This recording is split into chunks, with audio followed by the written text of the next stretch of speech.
Всем привет, дорогие друзья, мы в Ильгарте.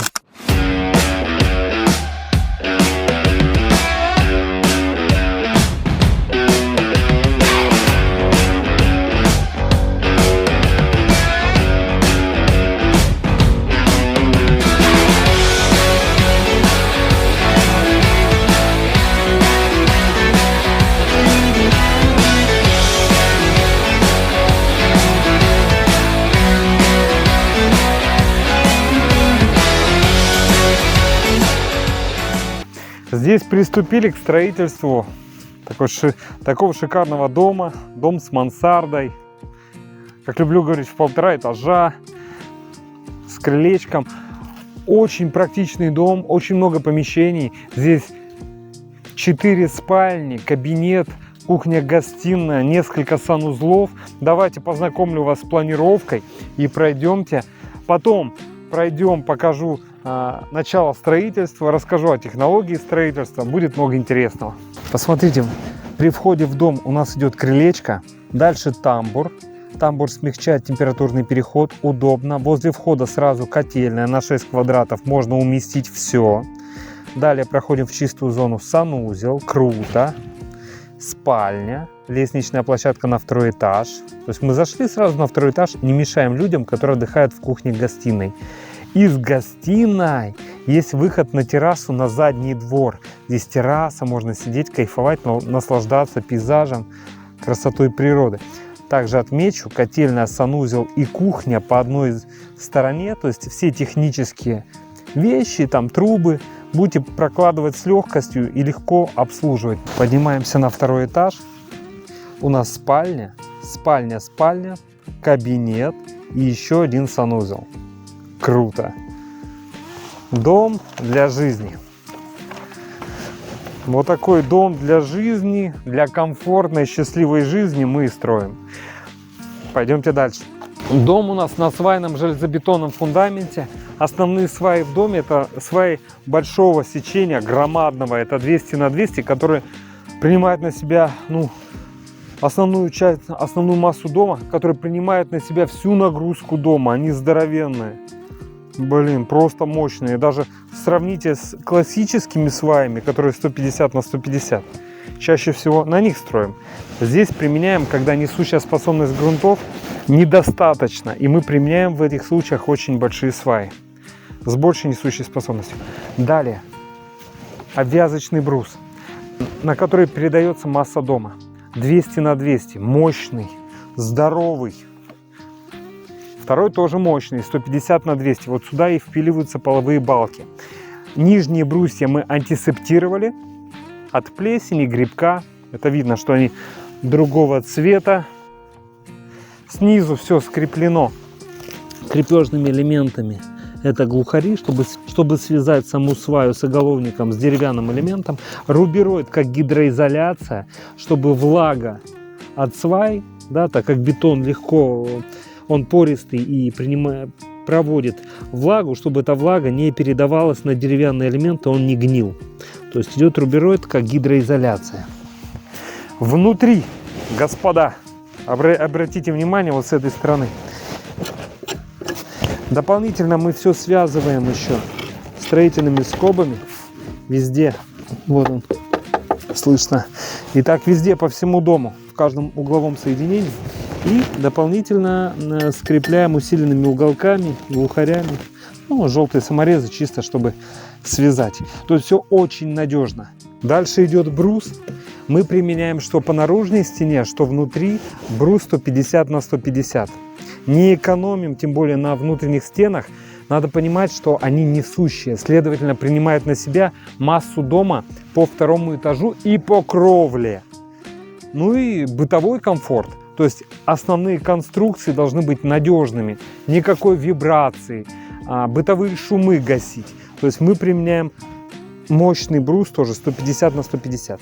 Также отмечу, данный пиломатериал приобретался самим заказчиком, поэтому есть небольшой обзол. А в наших же домах обзол минимален, потому что мы применяем брус вот такой, 1-2 сорта. Вот у нас он вот такой свежий, красивый, и нет обзола, который здесь весьма часто, весьма часто, в общем. Дальше, между брусьями далее укладывается джутовый ватин. Вот так он выглядит в рулонах, в больших тюках к нам приходит. Он прошитый, стежка видна. То есть он не разрывается при его укладке просто, потому что простеганный, сшитый. Его не разрывает так легко. Плюс широкий. Укладывается по всей длине, потом степлируется, чтобы никуда не ушел в процессе монтажа. Далее укладывается следующий брус. Брус уложили, и, следовательно, надо его скрепить с предыдущим брусьем, да, на гвозди. И гвозди мы применяем, но деревянные, и называются они нагеля. Вот они. То есть сверлится технологическое отверстие, которое вот такое пробивает два бруса сразу, и мы сшиваем эти брусья деревянными нагелями. Вот у нас целое ведро деревянных нагелей. Делается технологическое отверстие, которое и тук-тук-тук-тук-тук-тук-тук-тук-тук. Вот так забивается. Вот так. Сверло у нас просверливает, честно говоря, чуть больше. То есть есть небольшое хождение, если дом будет осаживаться. То есть если технологическое отверстие короткое и нагель впритык, то есть дом будет оседать, а нагель будет мешать усадке и будут появляться большие щели. Поэтому чем больше сверлом мы прошли, тем лучше. То есть дом состоит из элементов, на которые надо обязательно обращать внимание. Из этого состоит качество. Лаги. Также обращаем внимание на лаги. Они большого сечения 100 на 200. И с шагом уже под утеплитель, чтобы в дальнейшем нашим заказчикам с легкостью, у них с легкостью был процесс утепления дома. Утепление будет в 20 сантиметров, вот столько, ноги будут в тепле. Кроме того, это надежные балки пола, они не прогибаются на длину пролета в 4,5 метра. Здесь пролет чуть меньше 4 метров, а у нас рассчитан по нагрузкам на 4,5. То есть каждый элемент, он идет такой продуманный, с запасом. И в процессе строительства мы получаем качественно построенный дом. Потому что тут качественно, тут, и в целом качественный и красивый дом. От чего будет зависеть качество дома? Еще от рук, от квалификации строителей. Давайте я вам покажу узловые элементы. Например, вот стыковка внутренней стены с наружней. И мы видим, что мастер сначала, вот еле виден след от карандаша. Он сначала прочерчивает все карандашиком. То место, как будет устанавливаться следующий брус. Чертит, потом пилит, потом устанавливает. Сейчас покажу, что все в притирочку. Вот стыковка одного брусья. Стыковка по длине. Видите, все под карандашик, все очень аккуратно и нагеля с каждой стороны, чтобы брусья зафиксировать. Угловое соединение. Также все под карандашик, все утеплено, нагеля с каждой стороны. Следы от карандашика видны, то есть такая трепетная работа. И так везде по всему дому. Мы сначала чертим, как в поговорке, да, 7 раз отмерь, 1 раз отрежь. То есть мы сначала 7 раз, грубо говоря, чертим, все очень детально, аккуратно. Вот элемент, даже видно. Видите? Вот черта карандаша, она видна, вот на белом фоне видно, что он есть. Видите? Он прочертил. Здесь тоже черта, видите? Видна. Вот она черненькая. Прочертил, после этого он только пилит. И так каждый брус с каждой стороны. Представляете, если мастер пилит вот как-нибудь криво, косо, да, это весь дом будет такой кривой, косой. Если у мастера рука четко по пиле, каждый элемент надо четко пилить, то меньшее продувание. Ваш дом не сифонит.